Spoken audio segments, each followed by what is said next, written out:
स्वागत है भैया सभी लोगों का। पिछली क्लास में हम लोगों ने संकरण या कहें कि क्रॉस ब्रीडिंग के सारे टाइप्स पढ़ लिए थे, है ना। और संकरण में कंडीशन थी भिन्न भिन्न नस्ल। अगला जो टॉपिक है वो है प्रसंकरण, हाइब्रिडाइजेशन, है ना। आउट ब्रीडिंग जो थी उसकी ये आखिरी मेथड है। हाइब्रिडाइजेशन में प्रसंकरण में कंडीशन होती है भिन्न भिन्न जातियां, मतलब यहाँ क्या डिफरेंट रहने वाली स्पीसीज। मैंने एक बात कही थी कि जो डिफरेंट लोगे वही नया बनेगा, डिफरेंट ब्रीड्स लोगे तो न्यू ब्रीड बनेगी, इसीलिए संकरण में नई नस्ल बनाई जा सकती थी।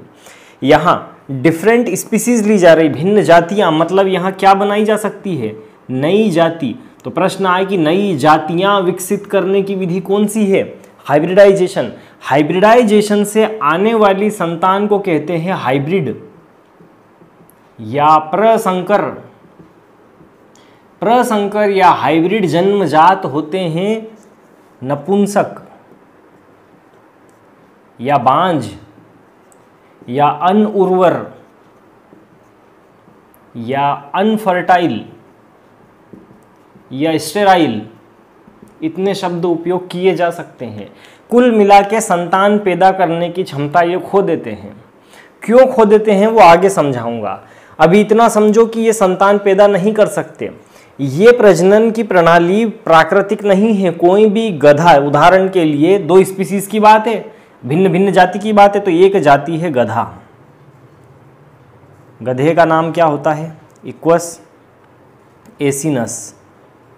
तो नाम हमेशा दो शब्द से मिलके बनता है, पहला वंश और दूसरा जाति। तो यहाँ एसिनस क्या है, गधे की जाति, और दूसरा विपरीत ले लेते हैं, गधा और घोड़ा नहीं, घोड़ी। और घोड़ी की जाति क्या है, घोड़े की जाति क्या है, तो जाति है इक्वस, तो हो गया वंश, और केबेलस, केबेलस हो गई क्या, जाति। तो जब एसिनस और केबेलस को मिलाया जाता है तो एक नई जाति विकसित होती है जिसका नाम है इक्वस मूलस, या कहें कि खच्चर। खच्चर तुम सबने सुन रखा है। तो खच्चर किससे बनता है, गधा और घोड़ी के मिलाने से, जो अपने आप में क्या है, एक नई जाति है। मूलस जाति मिल गई ना नई। तो यहाँ पे यही समझाने की कोशिश कर रहा हूँ मैं कि जो भिन्न लोगे तो वही नया मिलेगा। भिन्न जाति ली तो नई जाति मिली, भिन्न नस्ल ली थी ब्राउन स्विस और साहिवाल, तो एक नई नस्ल करन स्विस मिली थी। तो दूरियां जितनी बढ़ती है, जब भी किसी भी प्रजनन की विधि में जब निकटता बढ़ती है तो समानता बढ़ती है, एक जैसे गुण बढ़ते हैं, और जब दूरियां बढ़ती है तो भिन्नता बढ़ती है और नए कैरेक्टर आते हैं। आने वाले जब नए कैरेक्टर अपने माता पिता से भी अच्छे दिखाई दे संतान में, तो उसको कहते हैं हाइब्रिड विगर। तो हाइब्रिडाइजेशन में सबसे ज्यादा क्या आता है, हाइब्रिड विगर, या इसी को कह दो हेट्रोसिस या संकर ओज, कि संतान अपने माता पिता से भी गुणों में अच्छी हो जाती है। मतलब खच्चर की हाइट, हेल्थ, ब्यूटी घोड़ी की तरह, दिखने में घोड़ी की तरह, बोझा लादने की क्षमता, लंबी दूरी तक चलते रहने की क्षमता गधे से मिल गई, तेज दौड़ने की क्षमता घोड़ी से मिल गई। मतलब बिल्कुल खच्चर शक्तिमान बन जाएगा, सारे अच्छे अच्छे कैरेक्टर आ गए, कोम्बो हो गया। लेकिन बस एक ही कमी रह गई यहाँ पे, है ना, वो अभी चर्चा करेंगे अपन। पर यहाँ इतना समझ लो कि इसमें जब माता पिता से भी अच्छे गुण आ गए तो इसलिए कहा कि हाइब्रिडाइजेशन, प्रसंकरण से हाइब्रिड विगर, हेट्रोसिस या संकर ओज पैदा होता है। लेकिन जो बुराई है, चूंकि ये प्राकृतिक नहीं है, ये मेन मेड है, ये हमने कंट्रोल्ड कंडीशन में बनवाया है ना। तो यहाँ जो संतान आती है उसके अंदर प्रजनन की क्षमता नहीं रहती। मतलब क्या खच्चर नया खच्चर पैदा नहीं कर सकते, बिल्कुल नहीं कर सकते। खच्चर आने का यही तरीका है, गधा और घोड़ी मिला और खच्चर लाओ। लेकिन खच्चर नर और खच्चर मादा मिला करके नया खच्चर संतान नहीं आ सकती, है ना। तो कुल मिला के इनके अनुर्वर होने के पीछे सबसे बड़ा कारण है एबनॉर्मल क्रोमोसोमल सेपरेशन, गुण सूत्रों का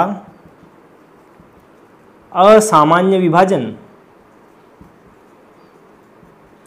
अब एबनॉर्मल क्रोमोसोमल सेपरेशन या असामान्य विभाजन कैसे, तो जैसे गधे के क्रोमोसोम्स होते हैं 62 और घोड़ी के होते हैं 64। हम जानते हैं कि माता पिता जो है, खच्चर के माता पिता गधा और घोड़ी, तो संतान में माता पिता से आधे आधे क्रोमोसोम्स जाते हैं, तो यहाँ 62 के आधे जाएंगे खच्चर में कितने 31, और 64 घोड़ी के आधे जाएंगे कितने 32, तो टोटल खच्चर में कितने हो गए 63।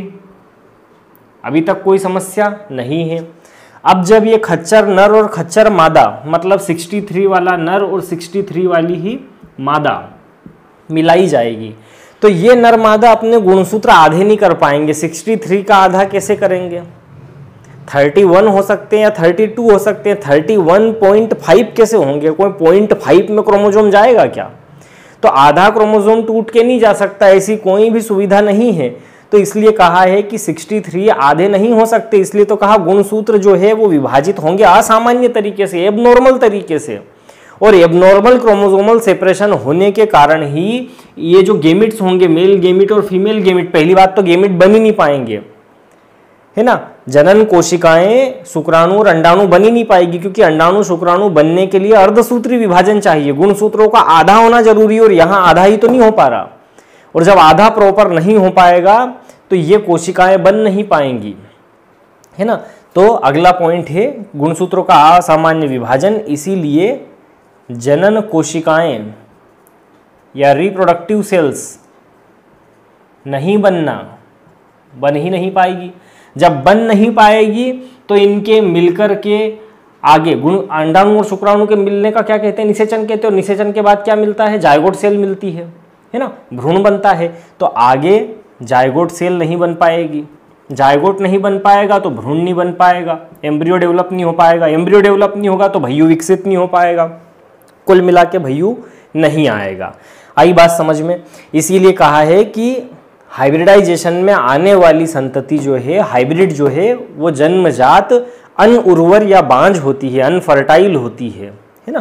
तो ये चीज़ कई बार पूछी गई है, कारण एबनॉर्मल क्रोमोसोमल सेपरेशन, है ना, और फिर इसके बाद जनन कोशिकाएं नहीं बनती, और ये सारी चीज़ें, जायगोट नहीं बनता, भ्रूण नहीं बनता, ये एक दूसरे से जुड़े हुए हैं। पर सबसे बड़ी बात क्या है, गुणसूत्र ही विभाजित नहीं हुए तो फिर बाकी चीज़ तो होने से रही, है ना। तो ये चीज़ ध्यान रखना भैया। इसका फायदा यही है कि संतान खूब अच्छी होती है, हाइब्रिड विगर आता है ना। हाइब्रिड विगर मतलब क्या, तो बोले बोझा ढोने की क्षमता विकसित होती है, शरीर भार अच्छा आता है, हाइट हेल्थ अच्छी होती है, सब अच्छे अच्छे गुण आते हैं, लेकिन संतान नहीं आ सकती। तो प्रकृति अपने हाथ में रखती है भैया सारी चीज़ों को। तुमने एक बार तो गड़बड़ कर दी, पर बार बार गड़बड़ें थोड़ी शुरू हो जाएंगी, ठीक है। तो ये संतान पैदा नहीं कर सकते। फिर भी जुलाई 1984 में खच्चर ने अमेरिका में मां बनकर विश्व कीर्तिमान स्थापित किया, ऐसा एक क्वेश्चन आता है, चलता है, एक पॉइंट है ना। तो उस पॉइंट को याद रखना भैया कि वो हमको रटना है, याद करना है ना। हाँ भैया, अपवाद है वो, खच्चर का मां बनना अमेरिका में कंट्रोल्ड कंडीशन में ऐसा करवाया गया, तो वो रटना है आपको। तो ये हो गया प्रसंकरण, हाइब्रिडाइजेशन, शायद आपको समझ में आ गया होगा, है ना। इसको पढ़ना, मेथड्स के क्वेश्चन लगाना, सारी मेथड्स हो चुकी है, केवल ग्रेडिंग अप बचा हुआ है ना। ग्रेडिंग अप के बारे में भी ठीक है, उसका भी एक वीडियो अपन बना लेंगे। लेकिन उसके बाद बच जाएगा फिर क्या, आर्टिफिशियल इंसेमिनेशन। और आर्टिफिशियल इंसेमिनेशन मुझे लगता है समझ में आप लोगों को आ गया होगा पढ़ने से, समझने से। फिर भी अगर नहीं आया हो तो मुझे कमेंट करना कि ये टॉपिक चाहिए है ना, तो फिर उसको भी समय मिलते ही करवा देंगे। पर फिलहाल मैं सोच रहा हूँ कि अब अगला काम तुम लोगों के पेपर सॉल्व करवाने पे हो। एबीसी का पेपर खासकर, जो लास्ट टाइम एनटीए ने लिया है, नेशनल टेस्टिंग एजेंसी ने, आईसीआर वाला। तो आईसीएआर एबीसी का पेपर जो है, स्टूडेंट्स तो छोड़ो, मास्टरों के भी हवाइयाँ उड़ा दी है पिछले साल के पेपर ने, है ना। एग्रीकल्चर के बहुत अच्छे लेवल के क्वेश्चन पूछे हैं, तो उनको सॉल्व करवा दूंगा, वो पढ़ लेना। और तुम भी अपने से ही थोड़े अच्छे लेवल के क्वेश्चन पढ़ना, है ना। एग्रीकल्चर शब्द किससे आया, डाकू चेव कौन है ना, ये कौन है, वो कौन है, ये सब गए बीते ज़माने की बातें सबको आती है। कुछ नया जो रिसेंट में चल रहा डेटा है भैया, वो भी पढ़ना ज़रूरी है। न्यू रिसर्च से भी एक दो क्वेश्चन आते हैं, जैसे लास्ट ईयर वैरायटी से आया था। तो इन चीज़ों को भी पढ़ना, कुछ हो सके तो एक्स्ट्रा पढ़ना। तो पहले तो नोट्स हो तब जाके एक्स्ट्रा पढ़ोगे, है ना। तो पहले नोट्स पढ़ो, उसके बाद एक्स्ट्रा की बात आती है। तो आज इतना ही काफ़ी है। अगली क्लास में तुम्हारा जो है बच गया ग्रेडिंग अप या क्रमोन्नति भी करवा देंगे, और उसके बाद में जो है आर्टिफिशियल इंसेमिनेशन आपको खुद से पढ़ना है। अगर डाउट आए उसमें कुछ तो कमेंट करना, उसके बारे में फिर सोचेंगे, है ना। फिलहाल पेपर पे वर्क किया जाएगा अगले एक लेक्चर के बाद में। तो आज इतना ही काफ़ी है इस क्लास में, मिलते हैं अगली लेक्चर में। ठीक है भैया।